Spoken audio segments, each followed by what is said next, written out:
My name is Garrett Sims, and we have a very special episode of Sports Timeout for you. I apologize for being in a different setting, but also as well, we're excited about Wellington-Napoleon playing in the sectional state playoffs, and we want to give you every bit of information we could to get you ready for this matchup. With all that being said, let's get into the episode right now. So like I said, we're going to kind of go through Wellington-Napoleon and get to know them as a team because it's important to know that before they go into Concordia Saturday at 1 p.m. and play their state sectional playoff game. It's important to note this is the Wellington-Napoleon football Tigers' second season in the 8-man category. And last year, they made it to the district title game where they faced Bramer, who was a really good Bramer team with Jordan Haley. He was a really good quarterback for them and I believe set the career passing yards and career passing touchdowns record. Wellington ends up falling to them in an 84-56 loss. But that was really important for the sense of building into this year, unfinished business and answering the call. Kind of two mottos Coach Andy Hampton really wanted to stress this year because it was really important and really cool for them to get to a district championship, but how do you finish it? And so his kind of challenge to the team was, we got unfinished business, and it's up to you guys to answer the call.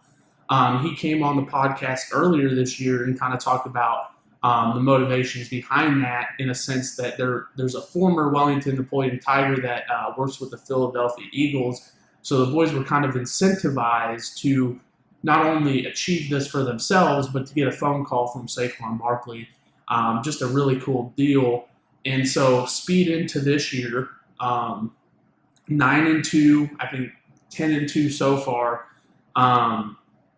They get into the season, they have two losses, one to North Shelby and one to Norburn Hardin Central. We'll circle back to Norburn in a second, but I think it was that North Shelby game where they kind of, things didn't go their way, and they learned from it, and they took that, and the rest of the season they improved week in and week out, and I think that was something you could really tell with this team that they wanted to improve. They did improve every week from that loss in the conference play. I think they played really, really good football.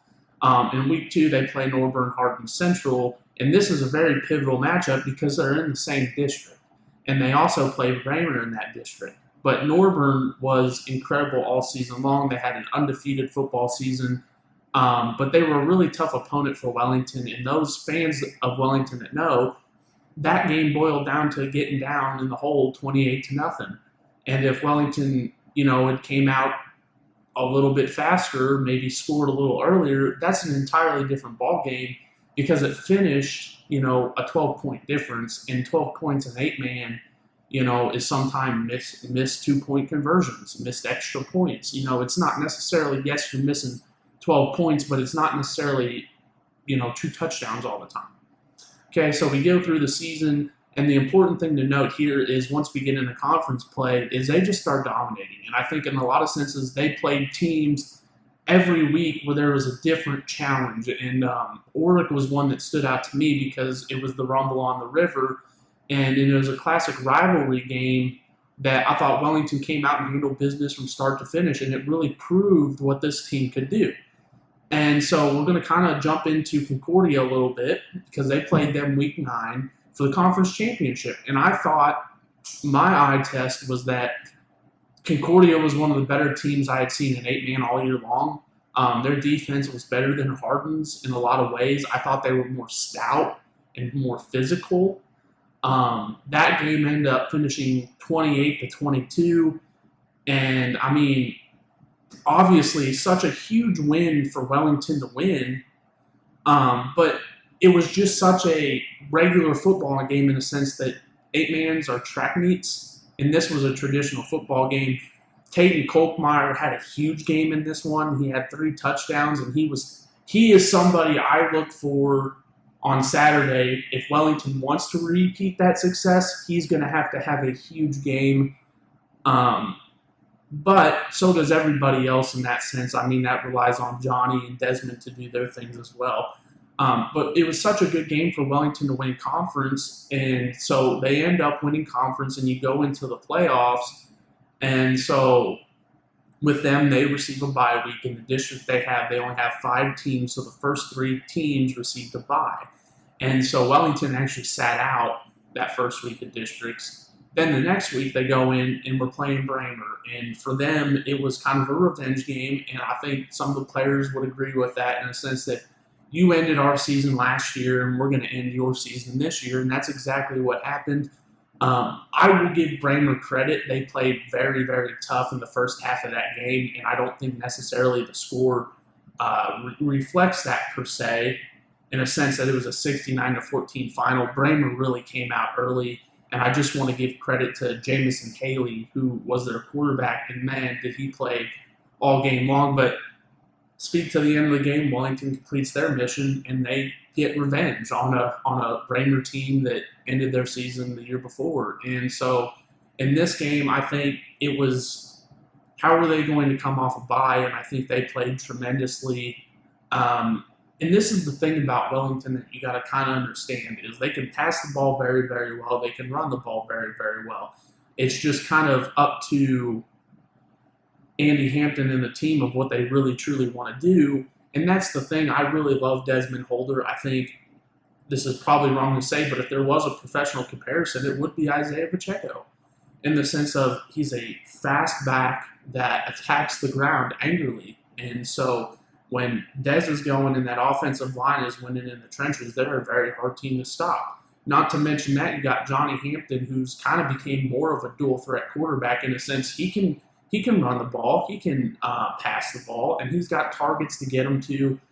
Brody Best, who had a heck of a game in the game we're about to talk about here, has just been an amazing athlete for them all year long, and it's just going to be exciting to see what he does in this Concordia game. So we talked about Norburn Hardin Central earlier this season, and Wellington kind of gets in a hole.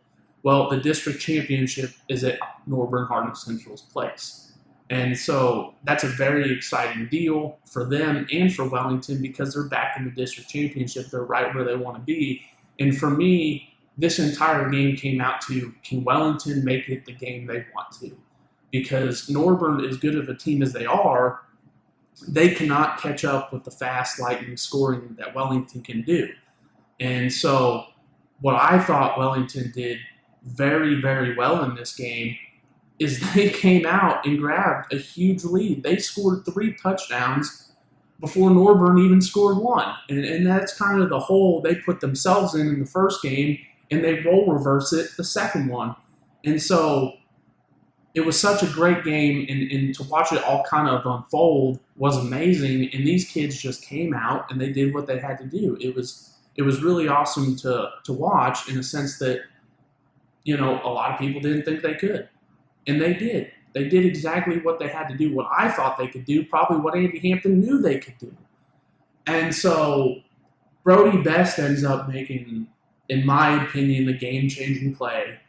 35 seconds before halftime, Wellington's kind of running 2-minute drill as fast as they can to try to score before halftime.